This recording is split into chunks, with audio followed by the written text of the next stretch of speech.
Qo'qon shahridagi maktab milliy reytingda 20 ta pog'onaga ko'tarildi. Mamlakatimizda davlatimiz rahbarining rahnamoligida ta'lim sohasida amalga oshirilayotgan islohotlar Qo'qon shahridagi 31-umumiy o'rta ta'lim maktabida ham o'z ifodasini topmoqda.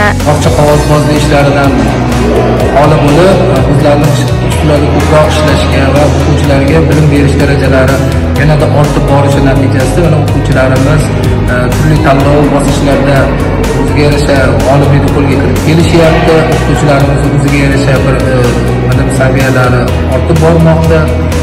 Mana shu natijalarida maktabimiz o'ziga yarasha milliy reytinglarda 10-o'ringa ko'tarib olishi, yildan-yilga ko'rsatkichlarimiz ortib borishi natijasida ko'plab ijobiy ishlarda mana maktabimizda jamoa bilan birgalikda shu ishlarni amalga oshirib kelyapmiz. O'tgan o'quv yilida maktabdagi oliy toifali o'qituvchilar 30% ni tashkil etgan bo'lsa, joriy yilda qariyb 40% o'qituvchilar oliy toifa darajasiga ega bo'ldilar. Maktab bitiruvchilarining oliy ta'lim muassasalariga kirish darajasi ham yildan-yilga ortib, 2024-2025 o'quv yiliga kelib 27% ga yetgan. Maktabda xorijiy tillarni o'qitish ham yuksak darajada tashkil etilgani tufayli xalqaro sertifikatlarga ega bo'lgan yoshlarning soni, fanga bo'lgan qiziqishi kun sayin ortib bormoqda.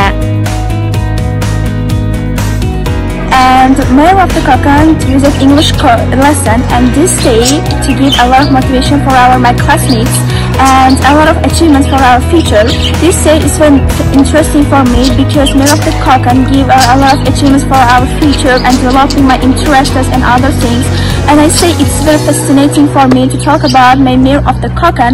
And I say this day is very memorable for me all the time and a good experience for me. Achievements in my life to take an exam because it's very essential for my future career and my future job. And I say after I graduate high school, I go to America to study in Oxford University. O'quvchilarning bilimini oshirish uchun albatta hozirgi kundagi zamonaviy texnologiyalardan, kompyuter texnologiyalaridan foydalanamiz hamda qo'shimcha ma'lumotlar olish uchun internet manbalaridan doimiy ravishda foydalanib boramiz. O'quvchilarni listeningini, ularning speaking mahoratlarini oshirish uchun speaking klublar tashkil qilamiz. To'g'riklarimizda ularni ko'proq gaplashish mahoratlarini doimiy ravishda oshirib borishga harakat qilamiz. Alohida grammatika darslarimiz ham tashkillaymiz, chunki biz faqatgina xalqaro yoki milliy sertifikat olish uchun emas, davlat test markazidagi testlarni ishlash uchun ham o'quvchilarni tayyorlab borishimiz kerak. I can say that Mayor is the best way to encourage our students to study good, and our Mayor can enhance our quality of school,